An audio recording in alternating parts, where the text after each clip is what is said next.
शिंदे रुसून बसले। रुसलेल्या सुनबाईसारखं दिल्लीला चक्रा मारतायत असं राऊत म्हणाले। दिल्लीतले सासरे ऐकत नाही, त्यामुळे सुनबाईची अडचण झाली आहे असंही राऊतांनी म्हटलं। मुंबईतल्या महापौर पदावरून राऊतांनी शिंदेंवर ही टीका केली। तर संजय राऊत हे राहुल गांधींची नवरी झालीत असं नवनाथ बन यांनी म्हटलंय।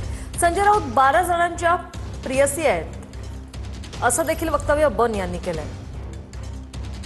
बहुतेक ती घटस्थापनेपर्यंत पुढे जाऊ शकते, कारण ते काय दोघांमधलं काय जुळत नाहीये नीट। शिंदे रुसून बसलेले आहेत आणि रुसून बसलेल्या सुनबाई ज्या आहेत त्या सारख्या दिल्लीत फेऱ्या मारतायत आणि दिल्लीचे सासरे ऐकायला तयार नाहीत।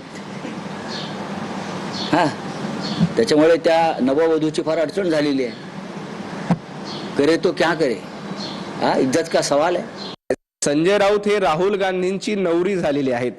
काँग्रेसची जे स्वतः नवरी म्हणून आहेत त्यांनी इतरांना सून इतरांना सासू म्हणू नये। तुम्ही राहुल गांधींची नवरी आणि मराठी भाषेत आणखी चांगलं सांगायचं झालं तर प्रियसी म्हणून काम केलं होतं, परंतु राहुल गांधी यांनी तुम्हाला प्रियसी म्हणून देखील ठेवलेलं नाही।